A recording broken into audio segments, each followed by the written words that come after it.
தினம்தோறும் விளக்கேற்ற நல்ல எண்ணெய் இதயம் நல்லெண்ணெய். மத்திய நண்பர்களுக்கு எங்களுடைய வணக்கம். பத்திரிகை நண்பர்களுக்கு எங்களுடைய வணக்கம். ராமநாதபுரம் சட்டமன்ற தொகுதியில ஒரு பெரிய எழுச்சியோடு நம்முடைய தேசிய ஜனநாயக கூட்டணியுடைய வெற்றி வேட்பாளர் தாமரை சின்னத்தில் இருக்கக்கூடிய அண்ணன் GBS நாகேந்திரன் அவர்களை ஆதரித்து அனைத்து இந்திய அண்ணா திராவிட முன்னேற்ற கழகத்தினுடைய தலைவர் உட்பட எல்லோரும் இங்கே பிரச்சாரம் செய்தோம். மிகப்பெரிய எழுச்சியாக இந்த பிரச்சாரம் இதை பார்க்கும் பொழுது நிச்சயமாக ஒரு பெரிய மாற்றம் வேண்டும். ராமநாதபுரத்தினுடைய வீதியில வரும் பொழுது குண்டு குழியமான சாலை, ஏன் நம்ம பேசக்கூடிய இடத்துல கூட கழிப்பிட வசதியை செய்யா பண்ணாம அந்த ஸ்மெல்லிங்க, அனைத்து இடத்திலும் கூட எந்த வசதியும் செய்யாம திரும்ப சட்டமன்ற உறுப்பினராக மறுபடியும் இருக்கக்கூடிய காதர் பாஷா என்கின்ற முத்துராமலிங்கம் மறுபடியும் நிற்கிறார். ஆனால் இந்த முறை மக்கள் மாற்றத்தை விரும்புகின்றார்கள். தமிழகத்தில் நிச்சயமாக திராவிட முன்னேற்ற கழகத்தினுடைய ஆட்சி வேண்டாம் என்று நினைக்கின்றார்கள். அதனால் ராமநாதபுரத்தில் நிச்சயமாக நிச்சயமாக தாமரை மலரும் என்கின்ற நம்பிக்கை முழுமையாக இருக்கு. ராமநாதபுரத்தில் தாமரை பூக்கும். அடுத்து நீங்க கேட்ட கேள்வி, அண்ணா இன்னைக்கு காலையில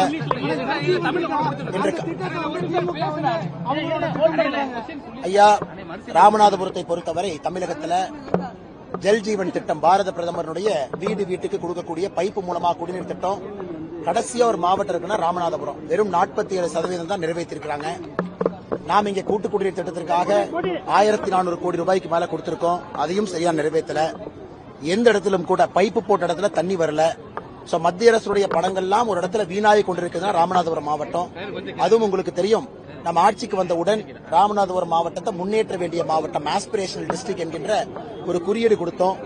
112 மாவட்டங்கள் இந்தியாவில் தேர்வு செய்தோம், ராமநாதபுரம் 1.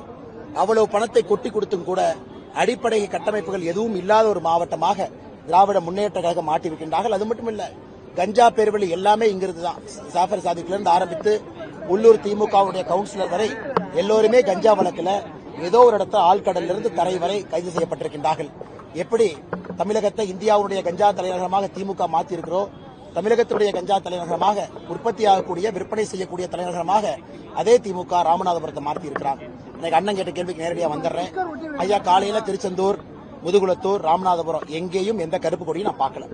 மக்கள் யாரும் கூட தமிழகத்தினுடைய முதலமைச்சர் ஸ்டாலின் அவர்கள் கருப்பு கொடி ஏத்துங்கன்னு யாரும் ஏத்தல. மக்களுக்கு தெரியும், தமிழகத்தில் இருக்கக்கூடிய எம்பிக்களுக்கு 50% உயர்வு கிடைக்க போகுது. இது 2011 சென்சஸ் வச்சு நம்ம செய்ய போறது கிடையாது. பொய்யை சொல்லிக்கொண்டு முதலமைச்சர் சுற்றி கொண்டிருக்கின்றார்கள். நேரடியாக ஒரு மாநிலத்திற்கும் 50% உயர்த்த போறோம். தமிழ்நாட்டினுடைய எம்பிக்கள் 39 59 ஆக போறாங்க. கேரளா 20 30, ஆந்திர பிரதேசம் 17 25, தெலங்கானா 17 25, ஆந்திரா 25 37, ஒரிசா 21 31. இந்தியா முழுவதுமே, குறிப்பாக நம்முடைய தென்பகுதியில் இருக்கக்கூடிய மாநிலங்கள் எல்லாம் கூட இந்த புதிதாக நாம் கொண்டு வரக்கூடிய தொகுதி மறுவரை, புதிதாக கொண்டு வரக்கூடிய 39% இடஒதுக்கீடு, அதில் அதிகமாகவும் பெண்களுக்கு ஆதரவாக இருக்கும். ஆனா பெண்களுக்கு இடஒதுக்கீடு கொடுக்கக்கூடாது என்கின்ற ஒற்றை கொள்கையை வைத்துக் கொண்டு முதலமைச்சர் ஐயா ஸ்டாலின் அவர்கள் பொய் சொல்லிக் கொண்டிருக்கின்றார்கள். தமிழக மக்கள் யாரும் அவரை நம்ப தயாராக இல்லை என்பதற்கு சாட்சி எந்த வீட்டில் எங்கேயும் நான் கருப்பு கொடியை பார்க்கல. 33% மகளிர் இடஒதுக்கீடு பகிரமா எதுக்குறதா நீங்க பாக்குறீங்க? அண்ணா, எனக்கு புரியல, ஏன் எதுக்குறாங்கன்னு புரியல. இன்னைக்கு நம்முடைய மகளிர்கள் முன்னேற வேண்டும், தாய்மார்கள் முன்னேற வேண்டும் என்றால் அவர்களுக்கு அரசியல் கட்சிகள் நிறைய மகளிருக்கு வாய்ப்பு கொடுக்காம இருக்கிறாங்க. பாரத பிரதமர் நரேந்திர மோடி அவர்கள் இந்தியாவுடைய குடியரசுத் தலைவராக ஒரு சகோதரியை கொண்டு வந்தாங்க. டெல்லியினுடைய முதலமைச்சர், பல இடத்துல நம்ம சொல்லிக்கிட்டே போலாம். ஆனா கொடுக்க வேண்டும் என்று நம்ம எல்லாரும் யோசித்து 33% இடஒதுக்கீடு யாருக்கு பிரச்சனை இல்லாம தமிழ்நாடு 39 59 போகணும். 59 1/3 19 நம்முடைய சகோதரிகளுக்கு இடஒதுக்கீடு கொடுக்கணும் நம்ம முடிவு செய்த பிறகு கூட இதை எதிர்க்கக்கூடிய திராவிட முன்னேற்ற கழகத்தின் நிலைப்பாடு நாம் என்னவென்று சொல்ல இது ஒரு தவறான நிலைப்பாடு.